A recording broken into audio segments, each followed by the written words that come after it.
Hi everyone and welcome to Afternoon Equality.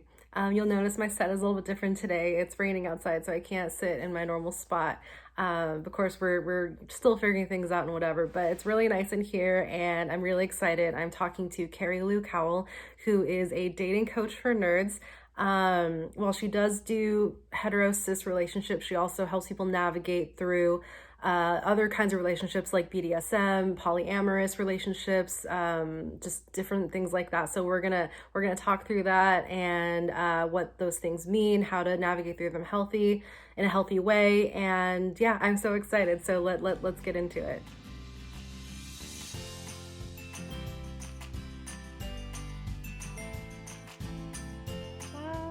All right, and there we go. Yay. Hello. How are you? Hello. How are you doing today? It's rainy outside, but It's rainy outside. I'm good. But I almost feel like there's this just super slow, yeah. sleepy vibe to today because it's raining. Yeah, like the gloom. It's interesting. Whenever as much as I love the rain, whenever there's like not full sun and I can't like go outside to do these, like it almost feels heavy. Yeah, And yeah. so yeah, yeah, I definitely feel that. It took me a little bit extra to get out of bed this morning. Same. I had coffee in bed, which was lovely, and then I just kind of like rolled around until I was like, okay, it's like 10 o'clock. I need to get up. Yeah. But okay, so let's talk about your dating coach. You're a dating coach for nerds. So what does that mean and how did you get started in that space?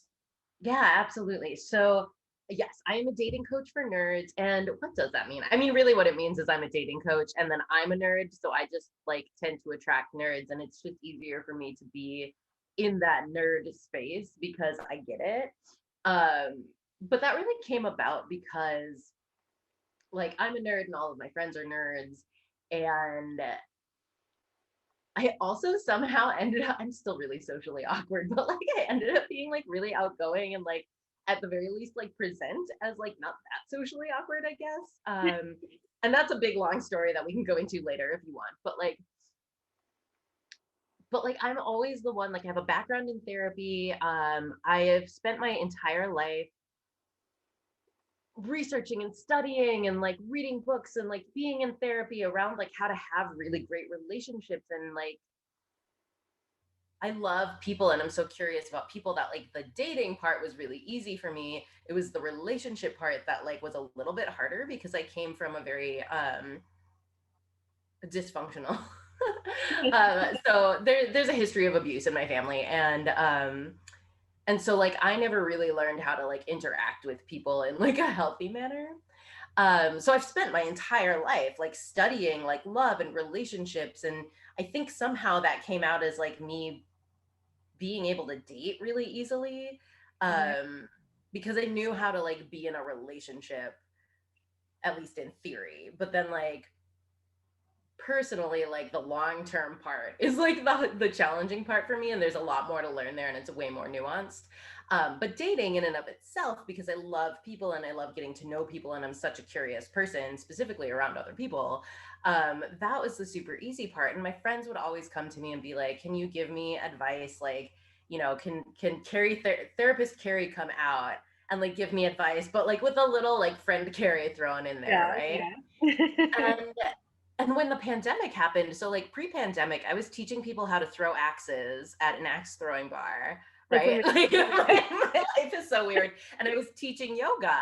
And Two so very opposite things can I just throw in there? Like yes, but somehow related because everything is related to everything. And yeah, and so like I just kind of fucked around for the first 6 months after everything shut down. And June rolls around and I'm like, I should probably do something. And I wanted to be my own boss by the end of 2020 anyways. And I thought it was going to be like as a yoga business, which obviously wasn't happening. And I don't personally like teaching yoga like virtually. right. Um, but I was like, let me see where this goes. And I took a marketing course, and the woman who was running the marketing course was like, oh, if you're a multi passionate person and you have all these ideas, pick one and use that for the duration of this course. And I had, and you'll appreciate this because I know you're into like the spiritual stuff, but I had taken a course with a psychic medium, an espiritista, which is I want to say it's Cuban, but it might also be Puerto Rican. I don't remember, but it's basically like a Cuban like psychic medium, right? Okay. Um, and at the end of the course, she like gave this reading, and she gave me this big long reading and was like, "Oh, you're a love witch," and I'm like, "Yeah, that makes sense," because like my entire life, like I've had people like pop in and out of my life being like, "Oh yeah, like you embody love," and that's like everything that love encompasses, from like the depths of despair to like the really great and joyous moments that we feel like when we're um in that love space. And even like I say this now because I am in a long-term relationship, but even just like almost like that hate that you can like get after you've been with someone for such a long time. And I don't mean that in like a derogatory way. I mean that more in like the, like there's just, you know, we're humans, and when you smash two human lives together, you're just like, there are things about you that I absolutely cannot stand. And right, like the Then love you kind kind of of, love to hate those things, like because I mean, again, like we're human, and I feel like being able, like having those feelings is like powerful in and of itself because like it means you care. yes, exactly. You wouldn't have like you wouldn't be able to label something as hate or as love if you didn't care. Hmm. And it's funny because just like neurologically, that those two emotions kind of share that same space in the brain. Mm-hmm. um That's but yeah, interesting. so that's kind of how I came to be a dating coach for nerds. I love what I do. I've been coaching people in various capacities like my whole entire life, and I finally was just like, well, I guess I'm just going to make this like my business and my thing and run it the way Have that you, I want to. yeah. So how does your coaching set you apart from others in your field? Because I feel like I mean, I've heard of dating coaches before, but I mean, like dating coaches for nerds is different. And then like, so like, I'm just curious what sets you apart in that way. I really base my work off of authenticity. And maybe that's like the new like buzzword right now in the coaching Mhm. industry. I don't really know. I don't pay attention to the trends. But it really is like one of the things I feel made myself so successful in the dating space was being 100% myself, whatever that meant at the time. Um, Before, like when I was dating, before I met my current partner, who for all intents and purposes is basically my husband, like he's my life partner, like we, like that's just the role that he plays. Um, but my main profile pic on OkCupid, which is where we met, was of me in a unicorn onesie, like face totally covered. Like, you know, the onesies are kind of big, so you can like tell that I have a body, but you can't really tell like what it's about, you know. And just like in this like sexy like head back pose, but like you didn't see anything about me other than the fact that I was wearing a unicorn onesie with pink heels, you know. Oh my God.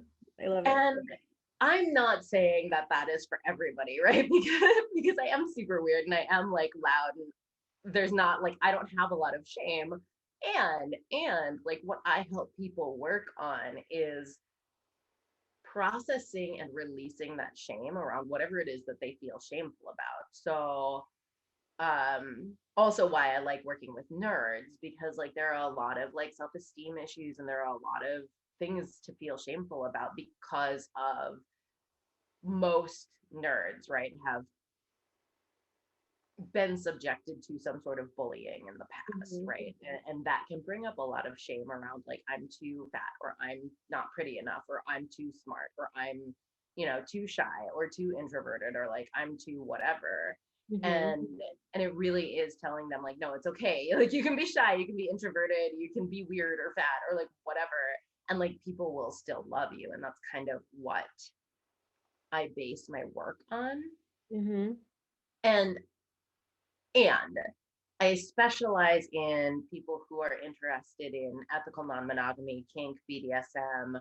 Um, I've been attracting a lot of queer people in my work, which makes sense to me. But I don't want to say that I specialize in that, because I just feel like I don't know, it's just weird for me to say that. So I mean, I feel like And correct me if I'm wrong, but like you don't consider yourself queer, do you? Or I consider myself Kari. I don't, here's the thing, and I understand that labels are very validating for some people, and that labels are necessary for like succinct descriptors. uh-huh. But if I had it my way, I'd really just be like, I'm Carrie, because I don't really fall within, like, I don't feel like any of the labels that we currently use in like English vernacular today Yeah. like fit me, because I'm not like straight, but I'm like mostly straight, and I'm not like, I wouldn't go so far as to say, I guess like pansexual is like the easiest, like Right. simplest label, right? But even that, I'm just like, I don't even know if that's true. I just like people, and like it's whoever I vibe with.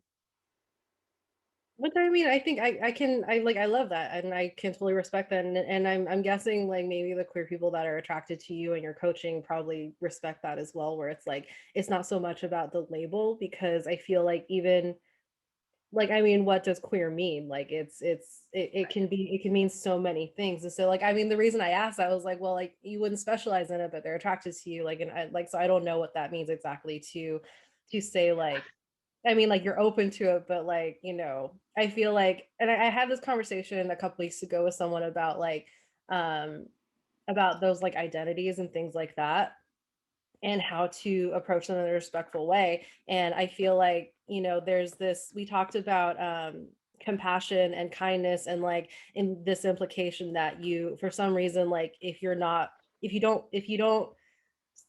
a part of that label like it's hard to then you can't care for those other people. And Mm-hmm. so I think that's just why I asked the question, like not to like put you on the spot or anything. It was more just like trying to like kind of go into like, well, like they're attracted to you, like, but why? Totally. Yeah. And I appreciate the question. I feel like it was very respectful. And that's kind of why I said like it makes sense that they're attracted to me. Um and I don't like, I am very straight presenting. Um because I generally tend to be more attracted to males just in general in my life. Because I have so my mom was the one who was abusive, so I have some like female wounding, like sisterhood wound type things that I'm still working through, so it just like makes sense that I'm more attracted to Yeah. males and I feel more comfortable in that space, because like my dad was like my rock, he was like my ride or die. So Yeah. so it just makes sense to me that I'm more attracted to that, but like it also doesn't preclude like anyone of any other gender or non-binary or like whatever. Like I don't really care how you identify. I care more about like who you are as a person. So I love that. No, that's so great. And I mean, like, I feel like I try to do the same thing. It's just like and especially because like the labels get confusing, and I don't mean that in a disrespectful way. It's mm-hmm. like it is hard to keep up sometimes though Yes, yes, with all the labels. with all the labels and all the changes, and that's why. And I really do, like one of my clients, I did talk to them about like, well, maybe it's not, because they're exploring certain things about their sexuality, and I'm like, well, maybe it's not like you have to fit into this label, because I do feel like regardless of how freeing a label or validating having a label or labeling yourself might be, I think it's more validating when you're labeling yourself, for sure, for sure. um but I also feel like in a way it still puts you in a box, because like for me, like I don't want to say I'm bi, and I don't even really want to say I'm like pansexual, because I'm like, well, then I feel like there's a certain idea that people have about me, or there's a certain like Right. group that I have to hang out. Not that I have to hang out Well, with, but it's right, almost like it's all sorry, like it's almost like there's like a pressure with the label, like of having to fit into the mold of that label, like even though like it's not exactly defined. right, exactly. But like there's a pressure in A trying to find the label that you fit into, and then B trying to fit into that label because now you've labeled yourself that, or people have labeled you that, and you kind of feel like you have to live up to it.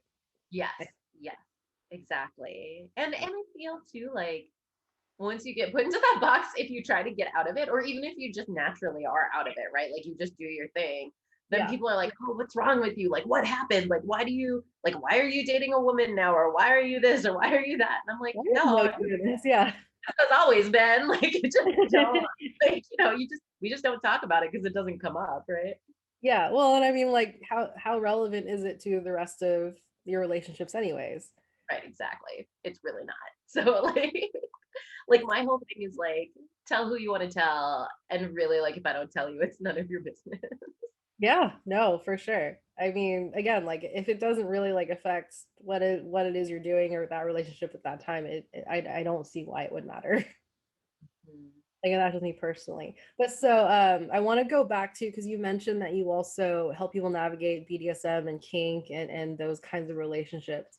And I do so there is like a lot of taboo in talking about that, but I feel like that stems I feel like it's not so much about modesty as it stems from people just like mostly knowing the terms BDSM and kink and you called it ethical non-monogamy, but polyamory, like, they most people know those things from porn and like 50 Shades of Grey, Yeah, oh which my God.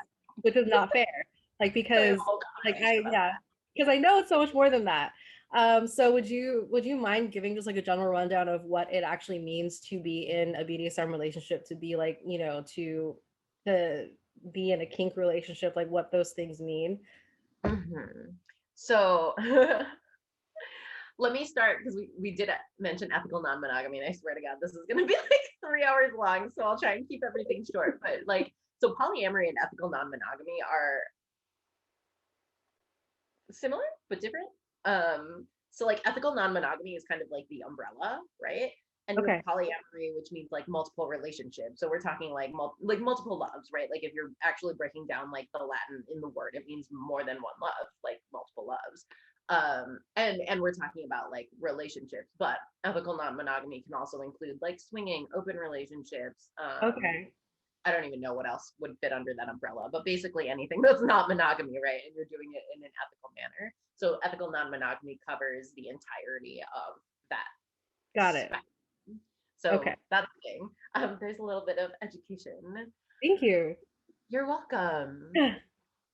As far as kink and BDSM, so BDSM is bondage.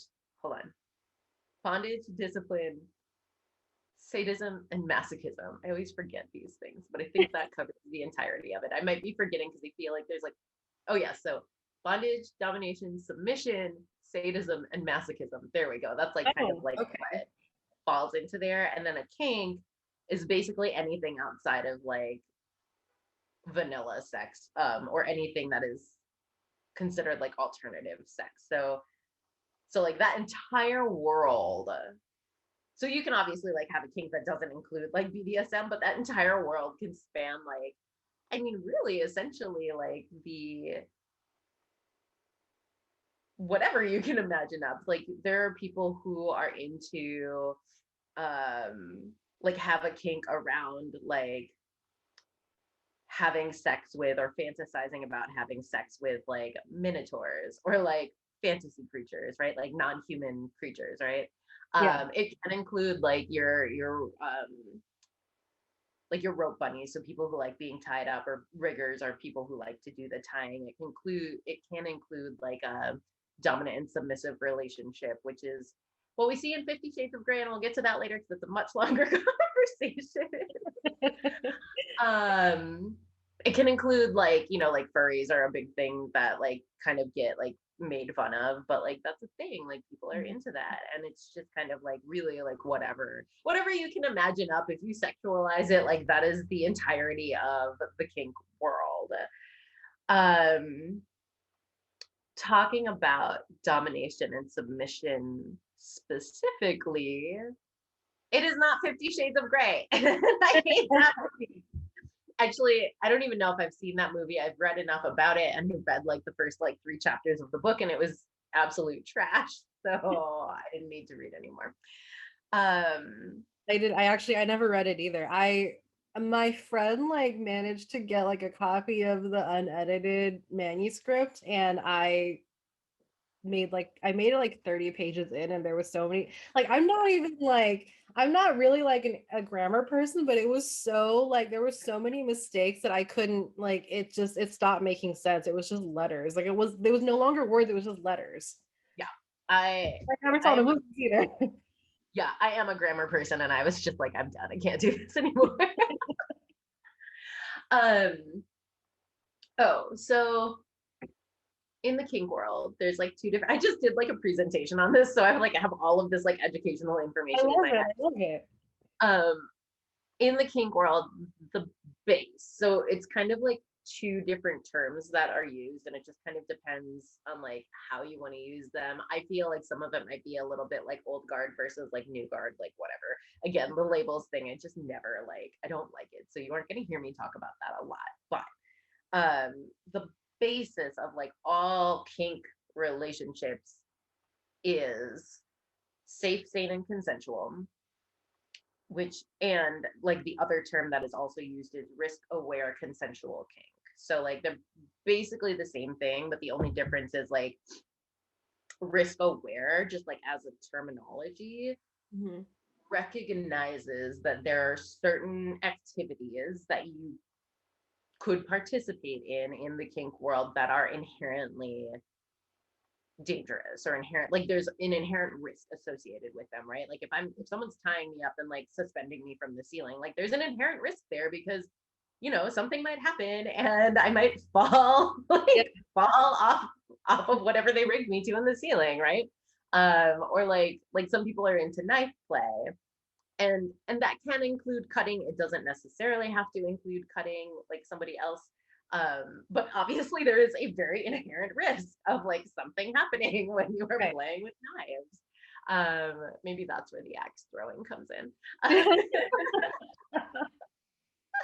So the difference between like safe, because the terminology of safe is saying like, oh well, everything we do is safe, like it's always going to be safe if we choose for it to be safe, right, if we follow these guidelines, versus risk aware, which is really just acknowledging that like, yeah, some of the things we do like are not inherently safe, and we are aware that we are putting ourselves at risk when we choose to participate in these things, right?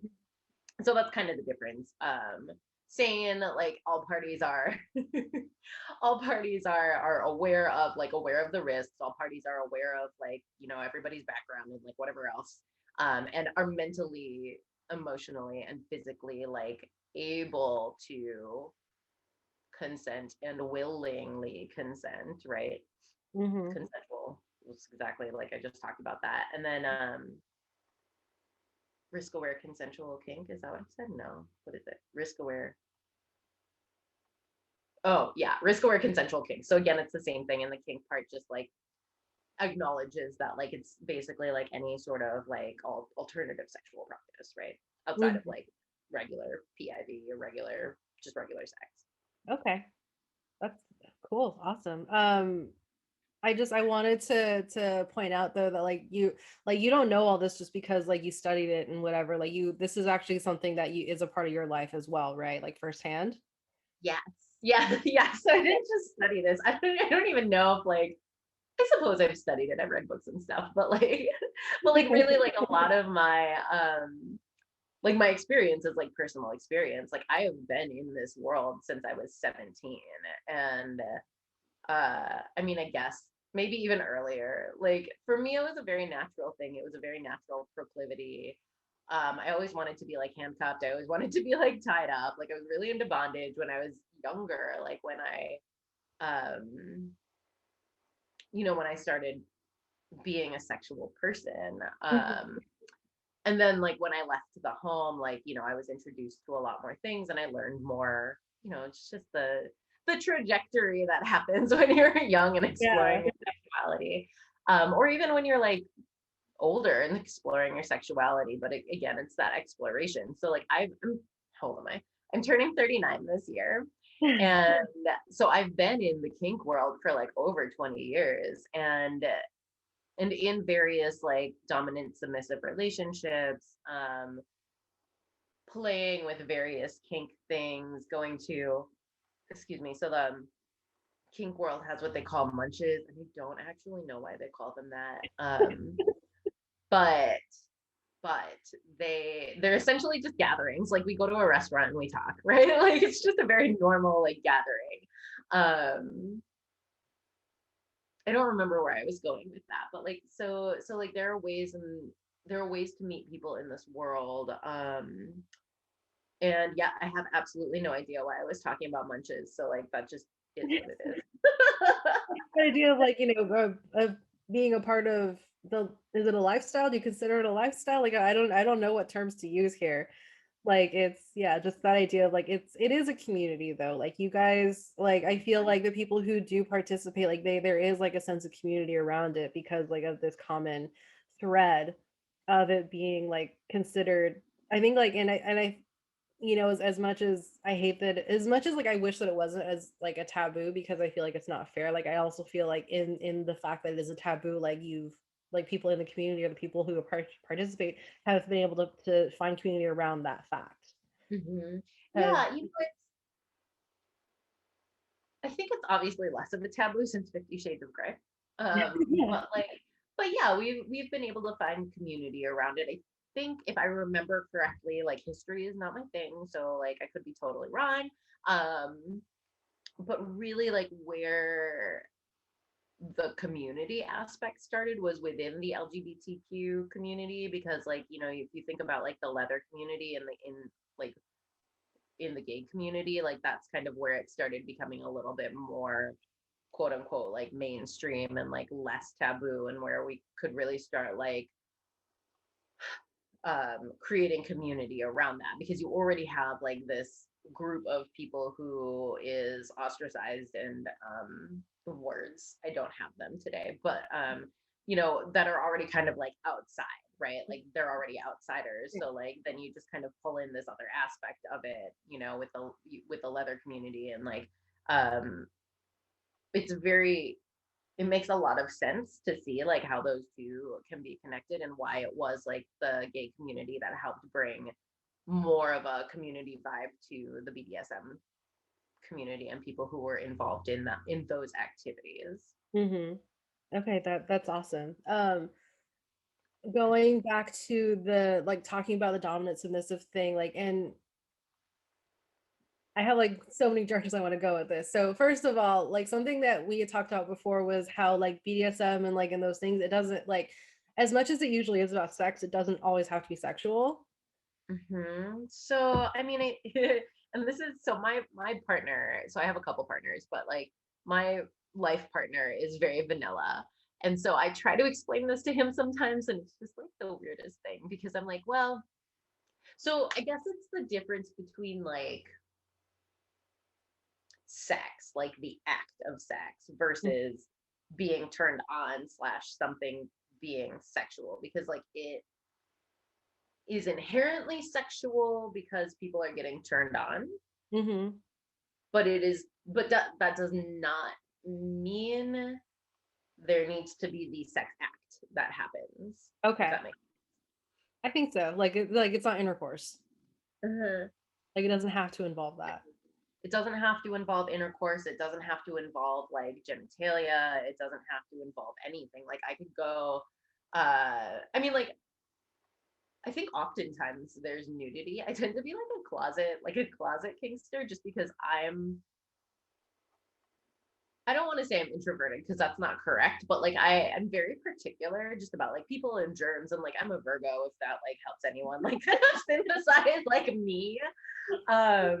Because there is that particularity about me, and especially like the neatness. Like I'm very much a neat freak, and like I don't like body germs are like my big thing. So like I personally don't go to dungeons because that would just freak out my nervous system, because all I would think about is like who else Germs. has been on this and how. Oh yeah, oh my god, like even just thinking about it now, like in a theoretical sense of like, oh my god, I would just like freak the fuck out, and I would just have to leave because I'd be curled up in a ball somewhere clean and like not ever leave that corner. I'll like come in with my Lysol or something and like spray everything down. um so I do have like a little bit of dungeon experience, but I personally haven't played like with other people in a dungeon. So like what I've seen from my experience is that oftentimes there's nudity, but there doesn't have to be. Like if I wanted to go to like a play party and have someone like tie me up. Like they could tie me up fully clothed and that would be fine. Mm-hmm. Uh, Again, I don't know. I only have my like very limited experience with like public kink. Yeah. So I don't know if that actually happens, but it would for me, like that would be what would happen. I just think that like what makes it also interesting is like it like BDSM and kink covers so many things that I Yeah. feel like I feel like most people, me included, until like, having conversations like this, like, we just assume it's handcuffs and leather and chains and like the Rihanna song. Like it's just like, chains and whips and things like that. Yeah. But it really is like, and something that I've also found interesting the more that I've like kind of looked into this is like it also is a lot about the relationship dynamic. And I've talked about this with my roommate as well, whereas like BDSM relationships are kind of it's almost like a preferred way to enter into an intimate relationship, because you have to be really open and really forward about your boundaries and your communication like before you start anything, right? Yes. So, I mean, and we're talking like obviously, yes, in this world there are unhealthy BDSM kink relationships as well. I've been in one. That's always just such a trip because like so backpedal here.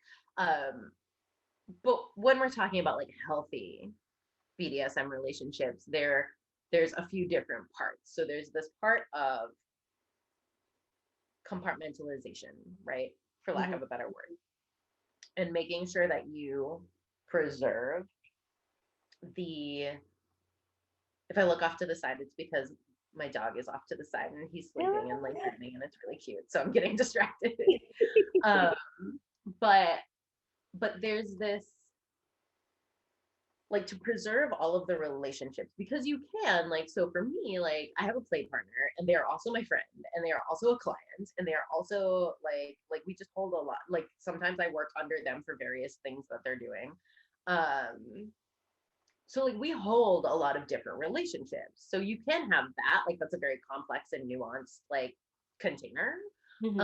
You could also just have like the dude that you see or the person that you see at the dungeon every Friday who likes to tie you up, right? And that's a much more simple like this is our relationship like we tie each other up or you tie me up or like whatever, right? And that's a much more simple relationship. But if you have this like nuanced relationship and like for me specifically, like my kink is like the power play. So I like the domination and the submission, right? And then there might be other things like in there, like bondage and stuff, but really it's more about like the power play and having those like power dynamics.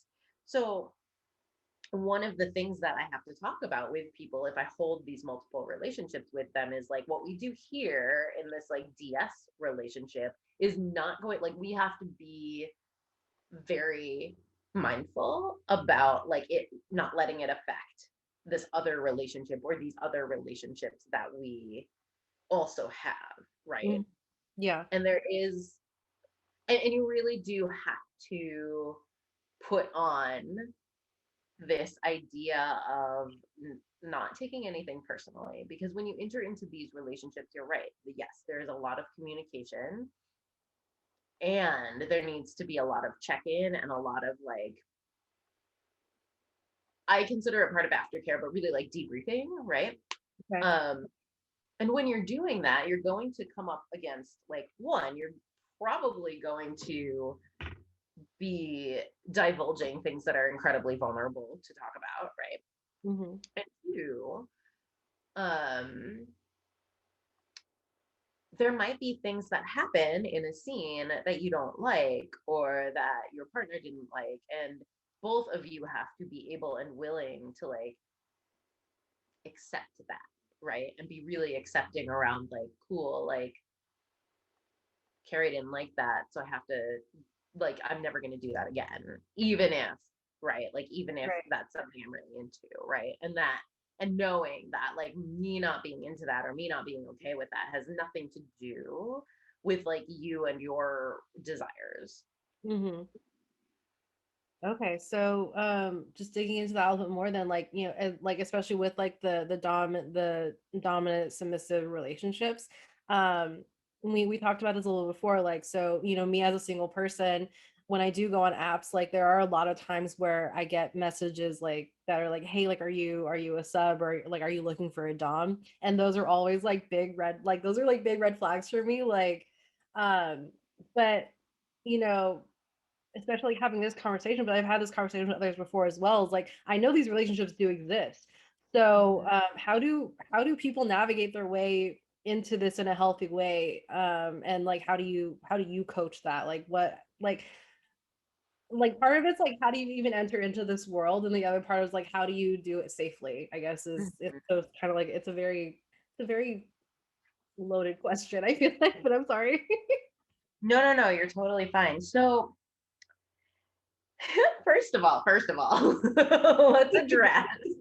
Yes, I feel like you are absolutely correct. When somebody messages you and says like an ask, well, maybe not the ask, but if someone's like, I'm a dom, like you should be my sub or whatever, it kind of depends on how they word it, right? Because how do you get what you want if you don't ask for it? But like, especially if that's not something that you've like put on your profile or like isn't apparent in like okay, Cupid asks you a shit ton of questions, so like it might be in there.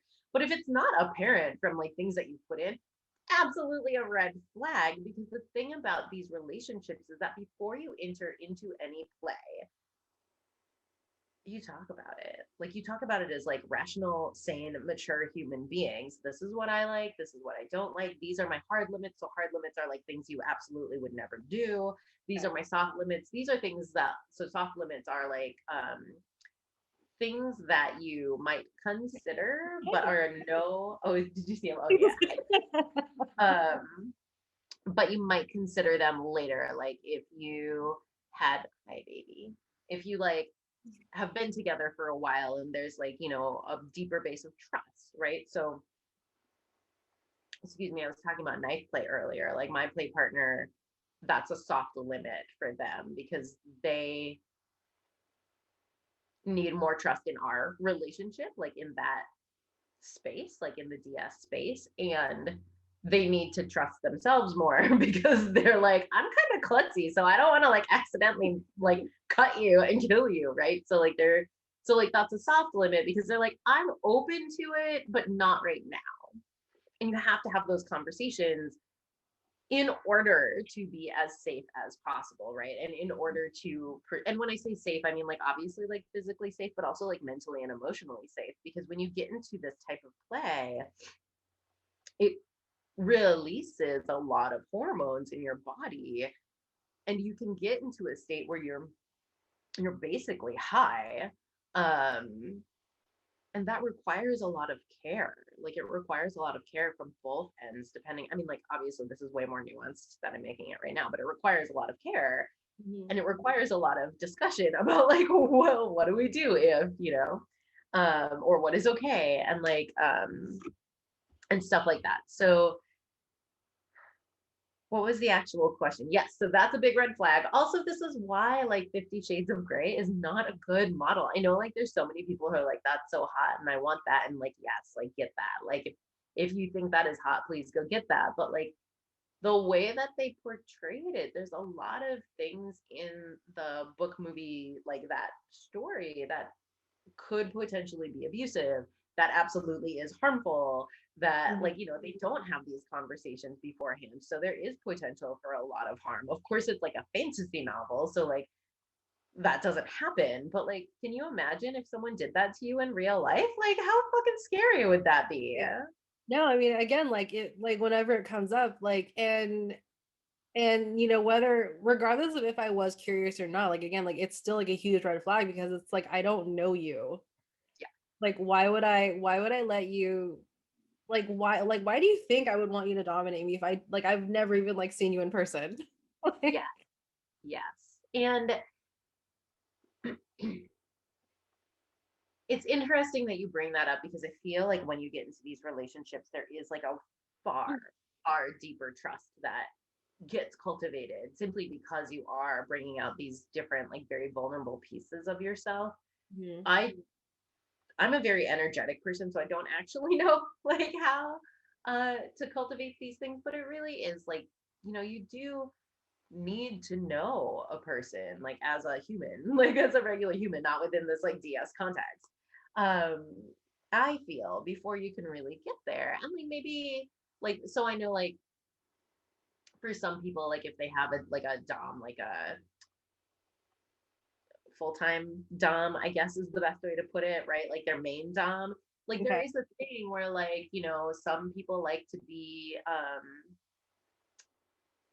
like given as a gift to like another dom. So their dom is like, I'm gonna give you as a present to like my friend, you know, madam whoever, right? Like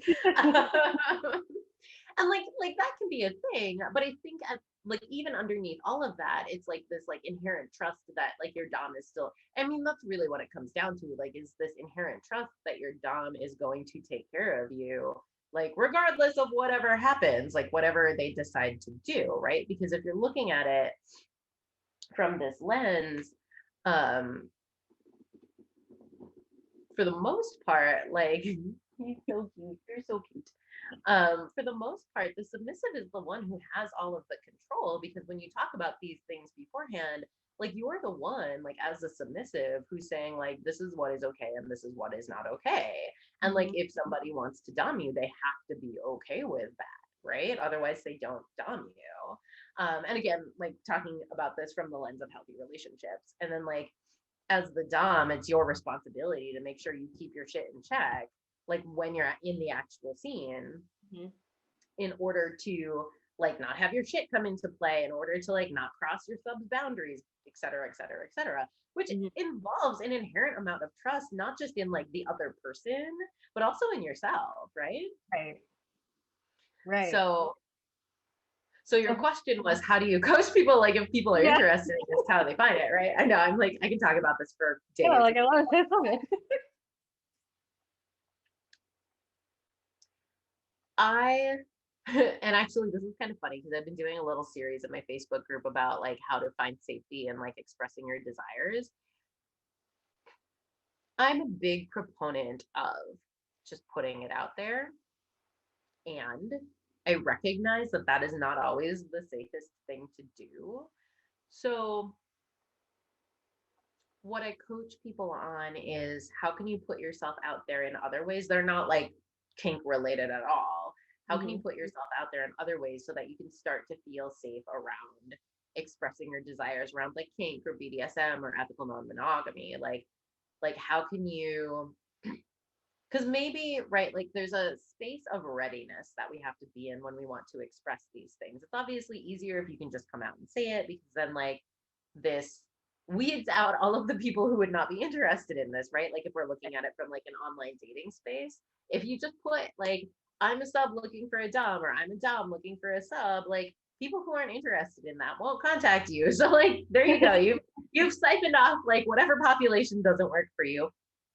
And obviously if you put that on like your dating profile, you are opening yourself up to something that like people who could be not the best people, right? Like people who Mhm. might want to take advantage of that. And I speak mostly from like in sub terms because I am a submissive. Mhm. I have recently started branching out into like domination a little bit, because I feel like that's like, something new to step into and something that might be fun. But we can talk about more about that later. But like, so it's kind of a twofold process, right? Like you have to be ready to put yourself out there. Like I've obviously been doing this for a very long time, so I can just put this on my profile and find a way to do it where it's not like the main thing, right? Like you really have to like sometimes I'd put it at the bottom, or like I'm usually on OkCupid, so on OkCupid I don't put it on like my main Yeah. profile, but it's in the questions that I've answered, right? Okay. So you can do it that way. If you're not ready to like be that public about it, like you just wait until you're ready. So maybe that's like the first date, the second date, the third date, maybe, it obviously like it depends on the person. Like, so if you're an energetic person like me, you kind of have to feel it out first and see like, okay, do I inherently trust this person with this information or not? Mhm. Um, so it really is like nuanced, but like at the like really like if we're talking like a general advice, right? Like general carry advice, um, I would recommend that you start by opening up yourself to vulnerability and like very small, obviously non-kink related things. So like sometimes depending on who you are, it's very vulnerable to ask for what you want because Yes. there's a big fear of rejection around there, whether we're conscious of it or not, right? And so maybe you start by like asking, I don't know who, like if you're single, like maybe you ask your roommate or your neighbor or like the person at the coffee shop or whatever. Maybe you ask someone like, "Hey, I would love um vanilla soy latte. Like, can you go get that for me?" Right? Like Mhm. maybe not a big rejection there. If someone says no, you're like, okay, well, like cool. Like you're not gonna get me a latte, but like still vulnerable. Like you're still opening yourself up to rejection.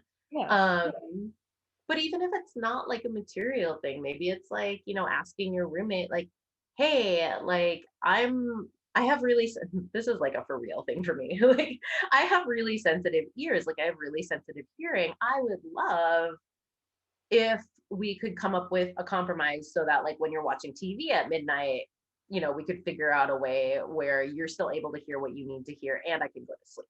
You know what I mean? Yeah. No, like that's, I mean, that's so, I mean, just for today, I actually had to ask my roommate to put in her earphones for her meetings and stuff because I'm recording inside the house instead of outside, which is, like obviously I like being outside, but because it's raining and stuff, I can't do that. And so I don't have that, like the house is usually my sound barrier. And so now I'm within the same container as her. And so yeah, and I totally get that. And I think that's great. Yeah. So start small and then like after you've done that a few times and you feel comfortable with that, right? Like, okay, I feel comfortable asking my roommate for whatever it is that I need in my house. Then, what else is scary, right? Like what else is scary? What am I afraid to ask for? And then start branching out a little. But it's really like these baby steps to get you to this point where again, like after 30 years, like maybe you're ready to like put on your dating profile like I'm into this stuff, or maybe you're ready to just have it there, like because I do recognize that like safety is a thing, especially like as a woman. Hmm. It's a thing. So like as a woman, like if you feel comfortable like stating it outright, like cool, do that. But if you don't, or even if you like do feel safe but you don't, like for me it's less of a safety thing and more like I don't really want to deal with like all of these fuckers who are going to be like, yeah, I'm going to be your dom, and I'm like, no, you're not, like, and I just don't want to deal with it. So like Yeah. maybe it's then just like having more questions that are like related to that in your profile, right? Somebody mentioned to me once that recently that like Dan Savage has this thing called GGG, and Mhm. it's, what does it stand for? It's like good game and something. It basically says like I'm up for anything, right? So Okay. like that's another way that you could do it that's like kind of like more subversive, where you're not outright saying like, yeah, I'm into like kink or BDSM. But it is saying like I'm game for whatever, like I'm open to, Got it. experimenting. Okay. Well, okay, so I guess with all of that said, what are three things that you want people to know about BDSM, kink, or just dating in general? Like, because this is your world, like this is what you do. Oh, I only get three things.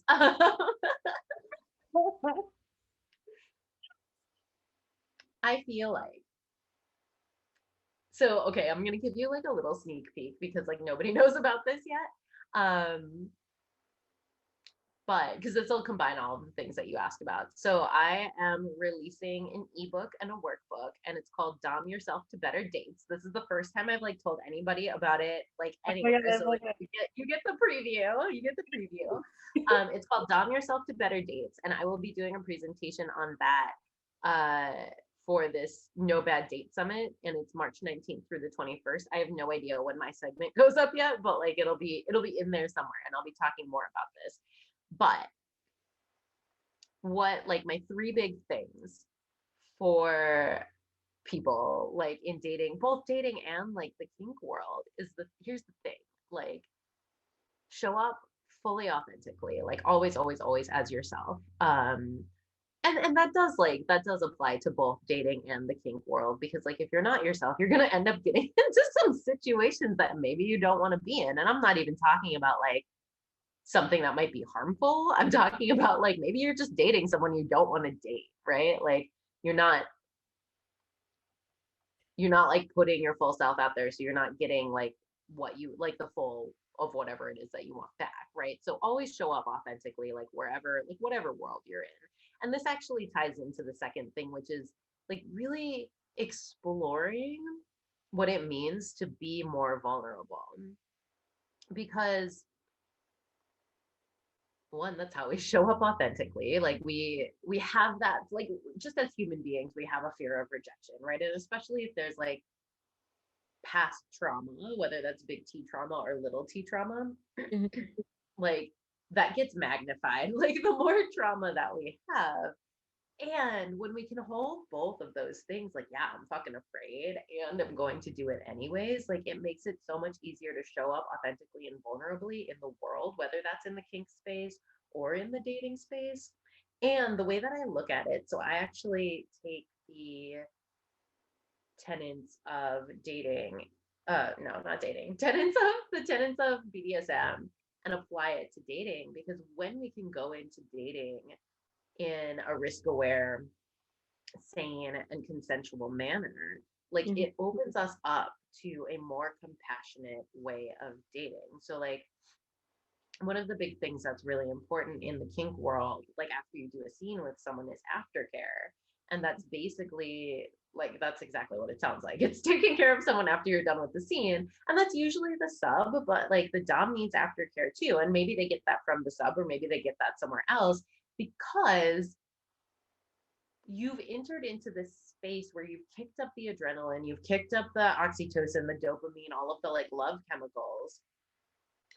And chemically, the way that this happens, right, is like your body's producing all these like happy hormones, and your body is made for balance, for homeostasis. So as it's producing and like these happy chemicals like in abundance, your body's like, wait, I need to like regulate, I need to regulate. So it's also producing the hormones that like create depression and like sadness and like all of this stuff, right? Right. um, to try and balance out your body. So when you stop playing, the happy hormones go away, but your body's still trying to produce the not happy hormones to like balance it out. So there's this like, it's not really a rush. It can happen anywhere from like a few hours to like days after a scene. But Yeah. like you can experience what is called like sub drop or dom drop. And and that is essentially like chemically like what's happening is that like your body is trying to get into homeostasis, so it's making all of these like not happy chemicals to level out the happy chemicals. Then when you're done playing, the happy chemicals drop off, and but the your body's still producing these like not happy chemicals, so like you can like you're way more prone to like depression, sadness, crying, like all of this stuff. Hmm. uh, so what aftercare does is it creates a cushion around all of this like crazy hormone shit that's going on in your body, and it helps bring you down in like a slower, like, It like yeah, pushes. like in a slower way. Like it could, yeah, it's a cushion. Yeah. So you don't crash, exactly.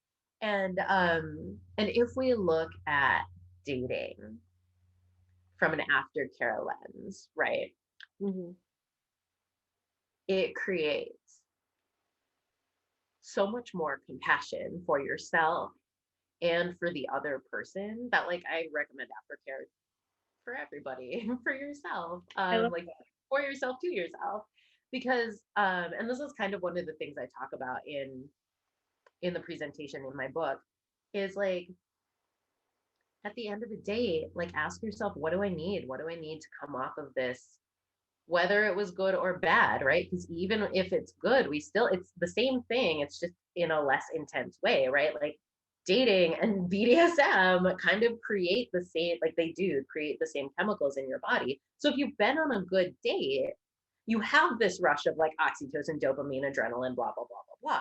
Hmm. Not a hormonal expert. So like don't quote me on like these hormones, but I'm pretty sure that's what they are. Um, and think about what happens when like you've been on this great date, you go home, you're all giddy, you have the like thank you for a great night text, and then you don't hear from the person for like 3 days. Right. The anxiety. All of this anxiety, all of this sadness, all of this depression, like at least for me, like I said, I'm a very energetic person, so maybe it's not as extreme or dramatic for other people, but for me it is.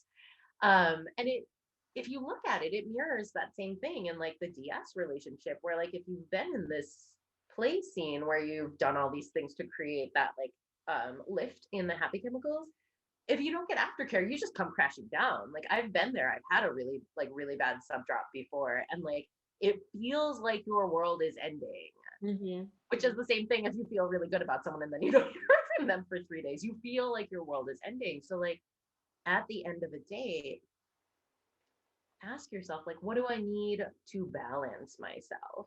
So Mm-hmm. we don't get caught in those like happy, like that elevated happy hormonal state. Additionally, like if you want to get like super vulnerable about it, like whether, and I feel like especially if the date wasn't what you wanted, but whether or not it was or not, like ask your date, like, hey, I felt really good about this.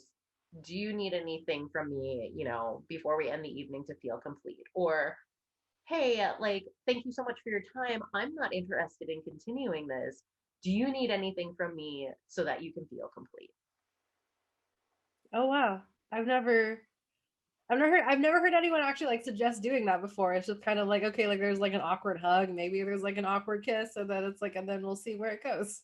Yeah, but like, can you do you, like it's just so much more compassionate if you look at it from this like lens of like BDSM aftercare, right? Like, Yeah, no, you're what absolutely can right. I do? What can I do to cushion this fall, whether it's good or a bad fall? Like, what can I do to cushion that for you and for me? Yeah. No, that's amazing. I mean, I feel like I could talk to you forever. Which I mean, we've had multiple conversations, and I'm sure we'll have more. So, because we're neighbors now, so I love it. I can't wait to I know. like talk with you again. So just to wrap this all up, how do people contact you and learn more about your coaching and this summit you're talking about? Is that accessible to everyone, or like how do we learn more? Yes. So I think the easiest way to find me is on Instagram. I am Kari Lu Coaching. That's KARILU Coaching. Okay. And then I also have a Facebook group, Dating for Dorks. That's exactly what it sounds like. So if you type in the Facebook search Dating for Dorks, it'll come up. And then you'll find promotions and stuff for um, the summit that's coming up. You'll find links to I haven't started selling my ebook yet, so like that's Okay. not up yet, but it will be soon. So you'll find like my link tree in my Instagram profile that'll take you to Dating for Dorks. That'll take you to my booking link if you're interested in one-on-one coaching. That'll eventually take you to my page to buy my ebook. And yeah, so like if you want some more of this goodness, come join me in Dating for Dorks on Facebook. And in there, that's kind of like my free content space. So people who are in my group will get like free coaching and like, like free education around like dating and things that they're having issues on or trouble with. And then on my Instagram is where you can kind of find all of my like salesy links. So I love those are it. the best two places to find me. Yeah. Okay, well, thank you Yeah. so much. This was amazing. Like I don't even know what other words to put in there. But yeah, like I'll talk to you soon. And like, yes, please come visit me with Beau. I want to see the puppy. Yay. Okay. It was so great talking to you. Or if ever he goes and just sits outside the door, just literally just come in. I'll be here. Okay, I will. Like I spend I this love room it. all day, every day. Like I will see you and I will come and give him all the pets. Yay. All right. He's going to be a very happy puppy. Yeah, yeah. Okay, well, thank you so much. Have a great rest of your day, and we'll talk soon. Thank you. You too. Bye. Thank you so much to Carrie for coming by and talking with me today. This was like I'm really speaking just at like just the amazingness of this conversation. As she mentioned, you can visit her at Kari Lu Coaching on Instagram, or I will also be linking her Facebook page and her website on the show notes. So with that, thank you so much again for another amazing conversation, and I can't wait to sit with you again next week.